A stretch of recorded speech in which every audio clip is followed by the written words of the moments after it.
Good afternoon, everyone. I hope you're having a wonderful weekend.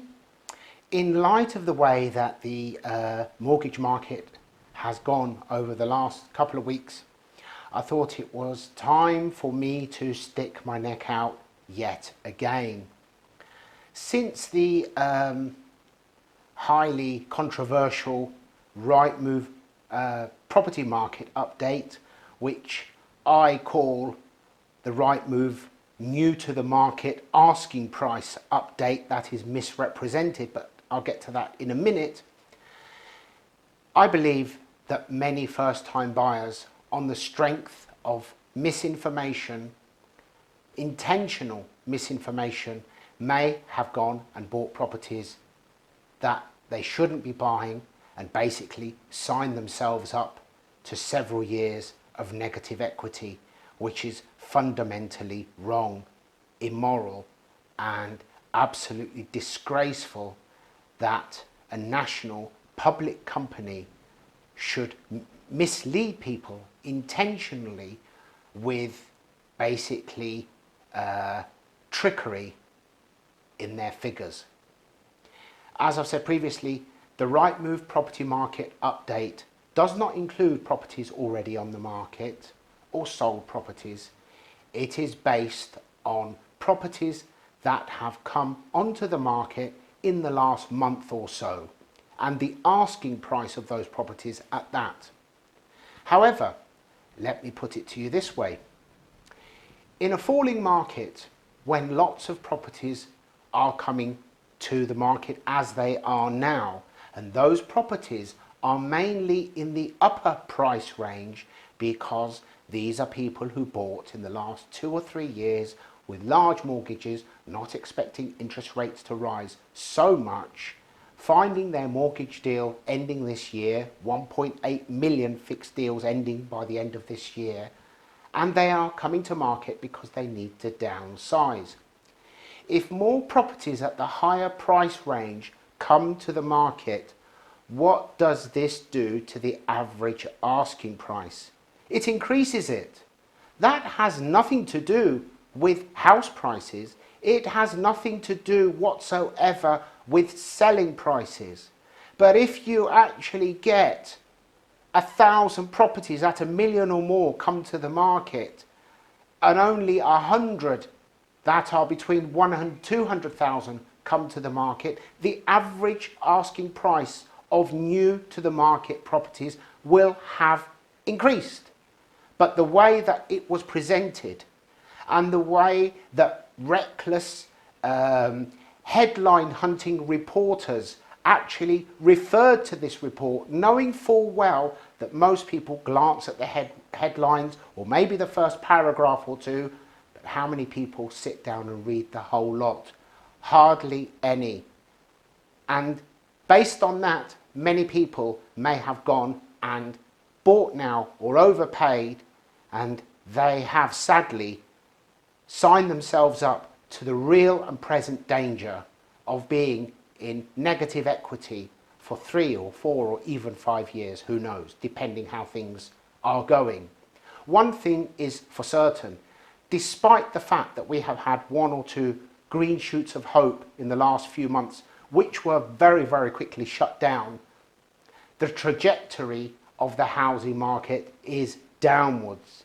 It may well be a roller coaster, but have no doubt that the trajectory for now and for the foreseeable future is downwards in all but isolated pockets around the country where demand outstrips supply and property prices inherently don't fall that much.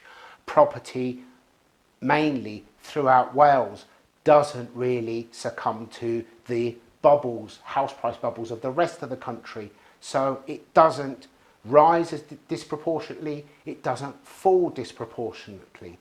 There are certain cities, such as Cambridge, where demand is always higher than supply, and even if property prices do slide back a little, it will be less than certain other areas.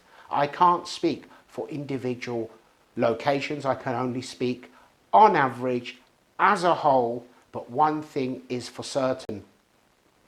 Hundreds more mortgage products have been withdrawn this week. When they reintroduce new mortgage products, they will invariably be higher. The Nationwide adjusted its mortgage rate by an increase of 0.8% in one go. That's just under 1% in one go. And we haven't even had the anticipated half or 1% increase in the base rate that the money markets are actually taking for granted. And they are expecting or not ruling out increases beyond that. I really don't know how it will go beyond that, because we are at the stage now where any further increase will have catastrophic effects on the economy, and the initial increases have not really filtered through yet. So it will be a few more months before increase after increase after increase begins to filter through incrementally, literally striking the economy from its heart month after month after month as it begins to filter through. So if you are a next time buyer and you are in a position to afford a larger mortgage, then you only need to ask yourself several questions. One, is your loan to value less than 50%? Are you borrowing less than 50% of the property that you are buying?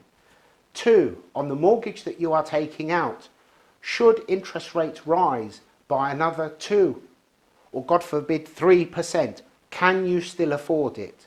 Three, no matter what happens to house prices over the next 4 or 5 years, are you happy that it will have no bearing upon your decision? Because ultimately the markets recover and house prices do go back up. This is not a crash. This is an inevitable blip. It happened before. We only use the term house price crash when we look in the rear view mirror.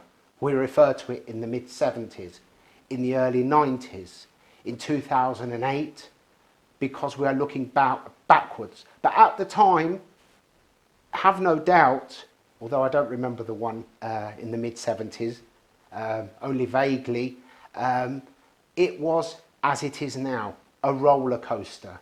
And it takes months and months and months, even 1 or 2 or 3 years, before the full extent of peak to trough is established. And that is where we are right now.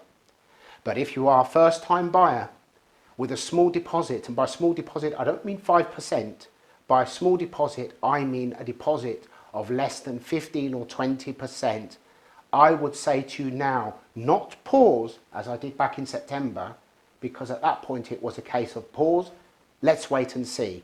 At this point, I'm sticking my neck out and I'm saying, at this moment in time, do not buy, not with a small deposit. I don't care what yarn the people who have a vested interest in the industry may spin you. The fact remains that the pressure on property prices as a whole is downwards, and invariably first-time buyers are younger people. Your lives change from month to month, let alone year to year. Who knows over the next 3 or 4 or 5 years how your lives may change on a professional level, on a personal level, in any way, shape or form. Do you really want to take the risk that if you need or want to sell, that you cannot because you are in negative equity? Even though the facts are blatantly staring all the people who know, who are involved in the market, they're staring them in the face. I'm sad that some of these people are still willing to stand before you with bare-faced lies, because they are willing to sell their soul because they have a vested interest in the industry. And ladies and gentlemen, I believe the going rate is 30 pieces of silver. And the reason I'm so angry about it is that when people are in a position where others may look to them for advice, at whatever level, I'm just an individual, it's possible that just a handful of people make a decision based on my advice. How many people make a decision based on the advice or the information from Rightmove? And as I see it, if what I am saying prevents just one person from not signing themselves up from a future repossession, then at least I have done the best that I could do. And I'm not saying that what I advise is gospel law. It's my opinion. I could be right, I could be wrong. In fact, you should take every word I say with a pinch of salt and go off and research for yourselves. By all means, follow Charlie Lumdin, Moving Home with Charlie. He's a data guy and he puts links to all his sources of information, which is great. Go through it. Form your own opinion based on primary data, your own research. And start off your research by assuming that everyone who speaks to you doesn't know what they're talking about, or worse, they know exactly what they're talking about and they are blatantly lying to you. If, after all of that, you make a decision that you can, will, want to buy or move, that's absolutely fine. And as far as I'm concerned, if I have encouraged you to think twice, to conduct a little more research, and whichever way you decide to go, you have made a more informed decision, then I'm happy with that. I'm not telling everybody do not buy now. Everybody's circumstances are different. But first-time buyers, the young generation coming through, to mislead them is criminal, and I completely disagree with that. So please do not sign on the dotted line unless you really, really know what you are signing up for. I hope that helps. Enjoy the rest of your day. As always, if you have any questions, you can email, you can phone, you can message, whatever the case may be. Agree, disagree. Don't hold back, not a problem. And thank you very much. I'll see you in the next video. Bye bye for now.